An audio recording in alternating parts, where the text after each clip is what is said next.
皆さんこんにちは。富雄アカデミア77です。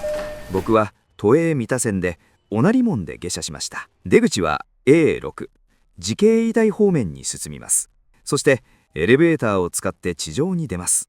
最寄り駅は現在では虎ノ門ヒルズ駅だそうです。自分が使いやすい路線をお使いください。ここから約8分です。そんなに遠くありません。まず見えたのは芝公園の入り口。東京タワーがまっすぐ先に見えます。横目に見て出て左側、皇居方面に歩きます。慈恵医大の側面を通り過ぎ、すぐ左に曲がり、慈恵医大の裏側をまっすぐ歩きます。交差点に着きました。この先に見えるのがトンネルです。実は愛宕神社は急な石段が有名ですが、きつい階段を登らなくても愛宕神社に行く方法があります。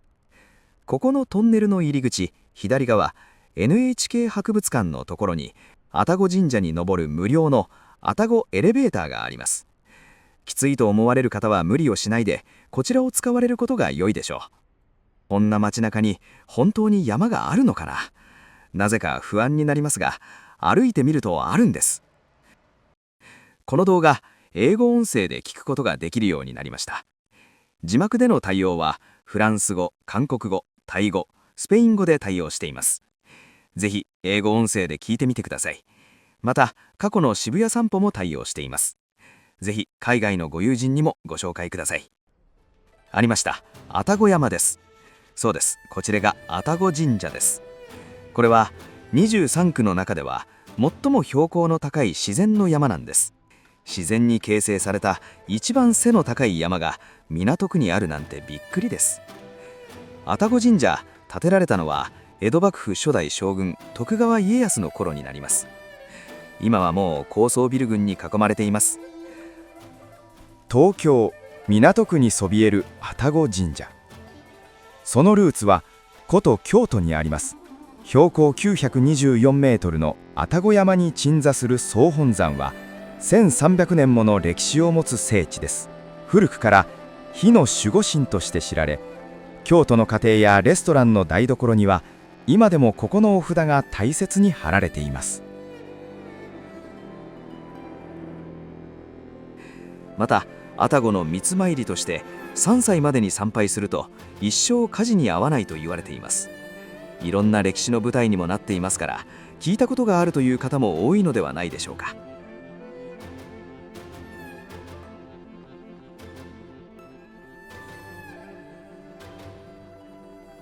いろんな参道があるんですけれども、オーソドックスなのはこの正面の男坂です。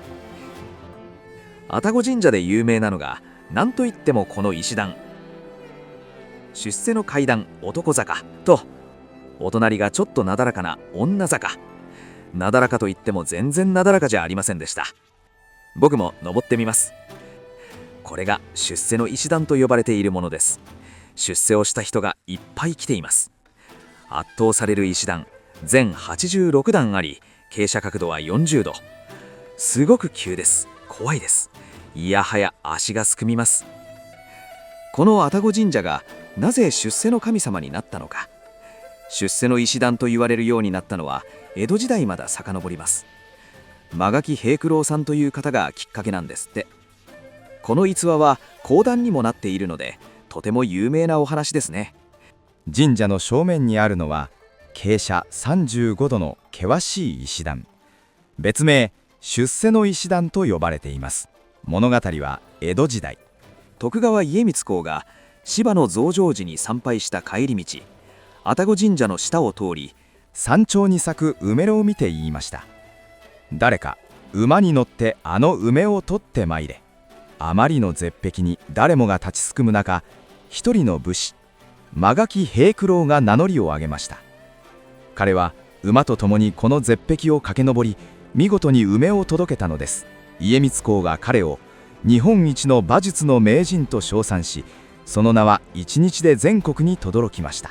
この伝説により、ここは仕事運や成功を願う人々が世界中から訪れる東京屈指のパワースポットとなりました。実際に神社に参られた方は男坂をご覧になって、こんな石段を馬が登れるわけがない曲垣平九郎の話は講談だから嘘だろうと思われるのですが、江戸以降にも男坂を馬で上り下りすることにトライをして成功している方が何人かいらっしゃいます。明治12年石川清馬、大正15年岩城俊夫、廃馬になる相場のために最後の花道を作った。昭和52年渡辺龍馬、史実に挑戦というテレビの特番です。神社では男坂を馬で上下するのに成功された方の絵や写真を見ることができます。テレビ番組で木村拓哉さんは全力で走って登りきりました。成功してよかったですね。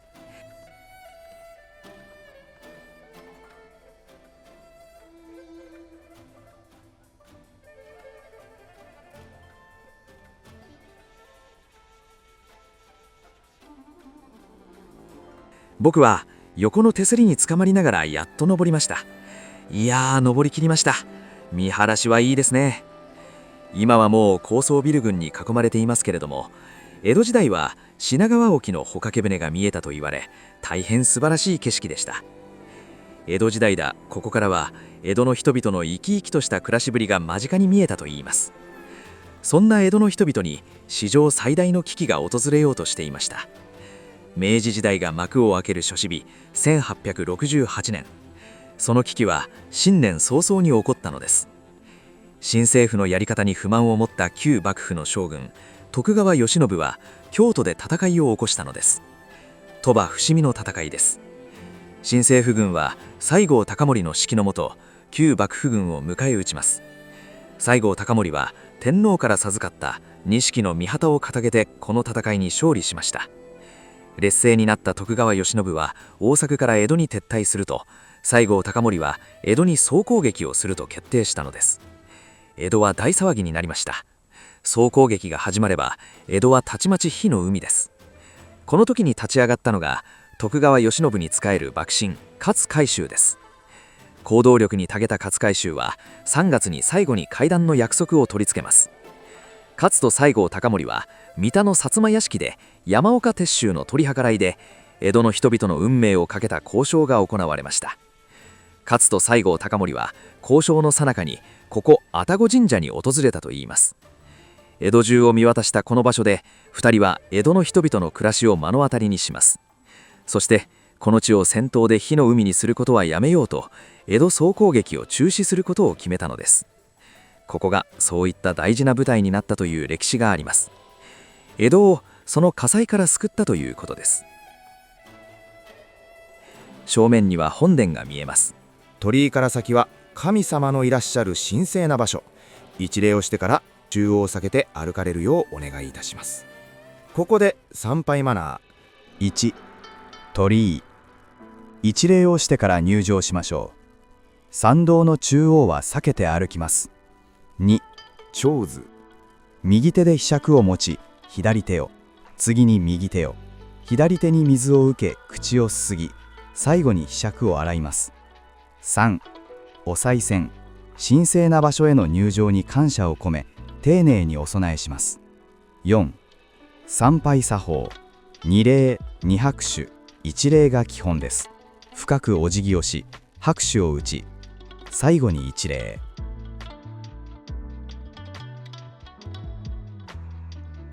手も清めていざ参拝。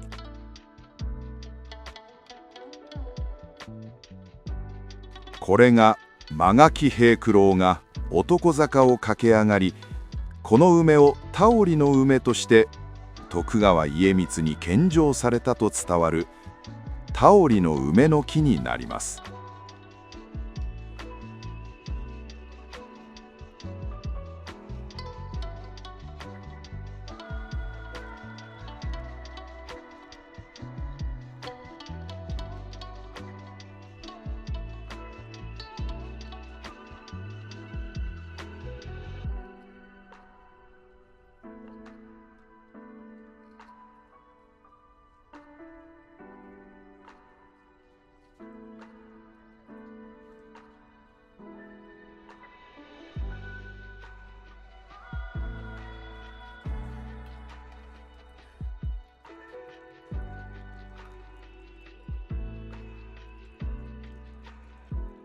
愛宕神社の拝殿はほとんどが戦後に再建されたものです。ではお祈儀をしていざ参拝に参りましょう。綺麗な朱塗りの扉ですね。拝殿の横にあるのがこの招き石です。この石を撫でると福を招くと言われており、商売繁盛や幸運を授けてくれるパワースポットです。たくさんの人に撫でられてつやつやと光を放つこの石、出世の石段を登った後はぜひ優しく撫でてそのご利益をいただいてくださいね。さて、社殿の上を見上げてみてください。可愛らしいハートの形を見つけることができます。これはイノメと呼ばれる日本古来の文様です。その名の通り、イノシシの目をモチーフにしており、魔除けや火伏せの願いが込められています。日の神の神社を火災から守るたくましいお守りなんですね。ところどころにこれハート型のイノメっていう模様なんですけど、それが施されているのが印象的です。今やイノシシの目というよりは愛宕の愛の字ですからハートに見えます。なんか縁結びの神社としても有名と考えられます。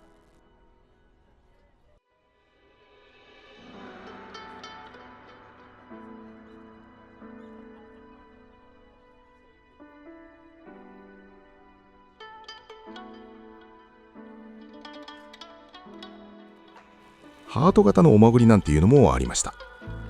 せっかくなのでおみくじも引きました。人生の道しるべ。おみくじ全部で3種類ぐらいあります。結果吉でした。まずです。で、正面を進むと道開きの神様を祀る、これが太郎坊社です。ここには道開きの神猿田彦大神が眠っています。太郎坊とは愛宕山に住む伝説の天狗の名前で、迷いを断ち切り進むべき道を照らしてくれるこの場所は、新しいことに挑戦する私たちを強く後押ししてくれます。そしてそのお隣が大黒天社です。にこやかな大黒様が私たちに豊かさと縁を運んできてくれます。どちらも小さなお社ですが、愛宕神社の袋の深さを感じさせるとても温かなパワースポットです。太郎坊社の傍ら、低い位置に佇む石の狐たち、これは福寿稲荷神社のお使いです。福寿稲荷の両脇のお稲荷さん、かわいいですよね。尻上がりだから一瞬これ何かなって思ってよく見たら、ちゃんとお稲荷さんでした。前掛けもしっかりして大切にされているんですね。福と寿と名を持つこのお稲荷様は、私たちの日々の生活を守り、豊かさを運んできてくれます。目立たない場所にあってもじっと私たちを見守ってくれている優しい守り神です。そっと手を合わせて日々の感謝を伝えてみてくださいね。防火・防災の守り神として徳川家康の命により建立されたのが始まりです。この伝説的な石段は時代を超えて多くの成功者たちを引きつけてきました。かつてこの場所に挑むよう命じた江戸幕府の三代将軍徳川家光。現代では日本を代表する IT 企業のリーダー、楽天の三木谷浩会長が毎年のようにこの石段を登り、さらなる飛躍を祈願しています。さらに文化やスポーツの世界からも多くのスターが訪れています。日本が世界に誇るフィギュアスケートの金メダリスト羽生結弦選手や、音楽界のレジェンド松任谷由実さん、そしてかつてはアメリカの駐日大使マイク・マウスフィールド氏もこの神社の格式を認め参拝に訪れました。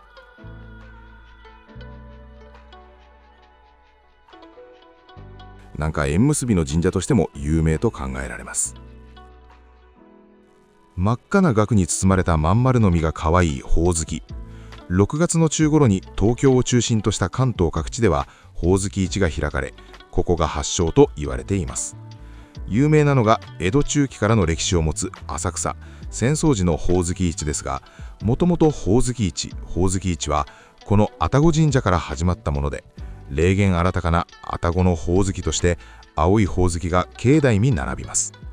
始まりは江戸時代に愛宕神社の近くに住んでいた町民が、ある日ほおずきの実を鵜呑みにすると万病が治るとのご神託を受けます。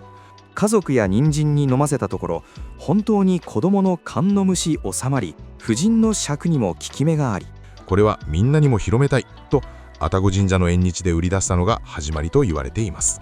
また羽子板市も愛宕神社が発祥です。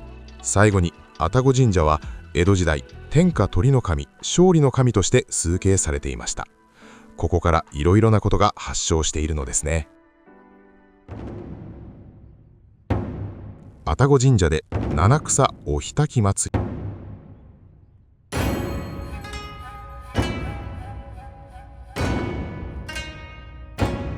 お焚き上げ用に組まれたお札に火が入れられると、静かに炎が燃え上がり、神職の大払い言葉で辺りは厳かな空気に包まれた。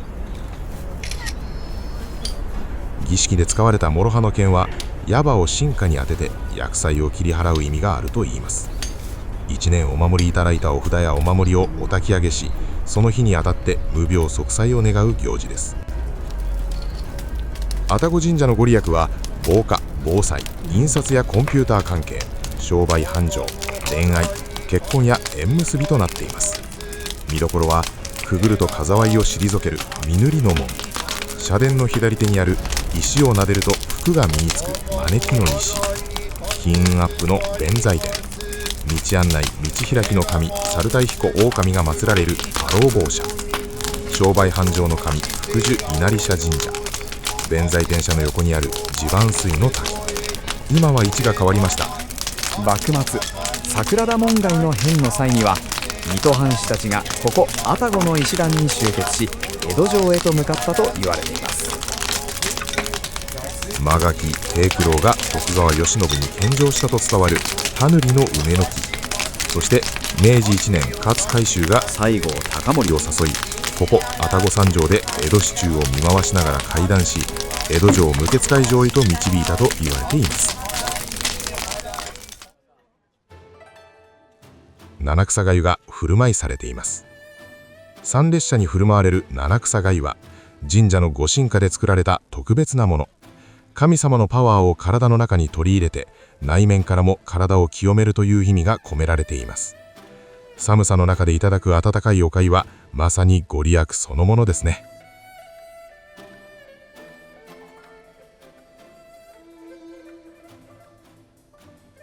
僕もいただきます。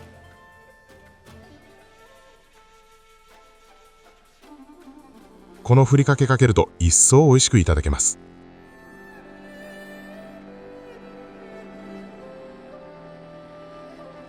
美味しかった。ここが女坂頂上です。上から見ると結構急な坂です。一段一段の段差は低く楽ですが、急で怖いです。下から見るのとは大違いですね。池の中に佇む赤い鳥居が目印の弁財天社です。今は金色に変わりました。こちらには水の神様である弁財天様が祀られており、財運向上や芸事上達にご利益があります。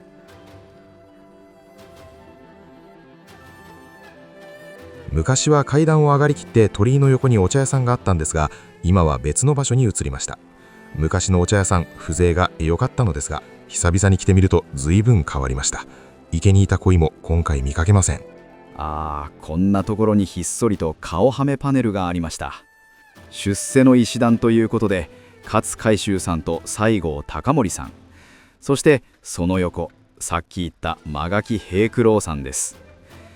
見過ごしがちな場所でちょっともったいないなと思いましたね。一番の目的だった出世の階段には登れたし、無料の七草貝も食べられてよかったです。というわけで、急で怖いですけど出世の階段降りて帰ります。降りるのは石段の幅が狭く怖いです。気をつけて降りよう。かつては茶屋があり、風情ある景色が広がっていたこの山も、時代とともに少しずつ姿を変えています。それでもここから見える空と神々が宿る静寂は変わりません。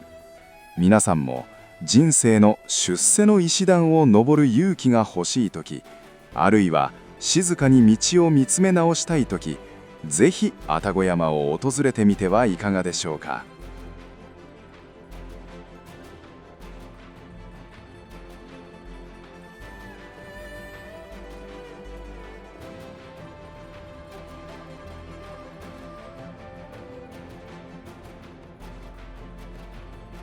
あれ、こんなところに逃げずに一生懸命出世の石段にチャレンジしている鳩を見つけました。頑張っています。頑張って鳩くん。これも何かの縁ですね。今年は飛躍の年かも。縁起がいいね。本年も皆さんにたくさんの福が訪れますように。最後までご覧いただきありがとうございました。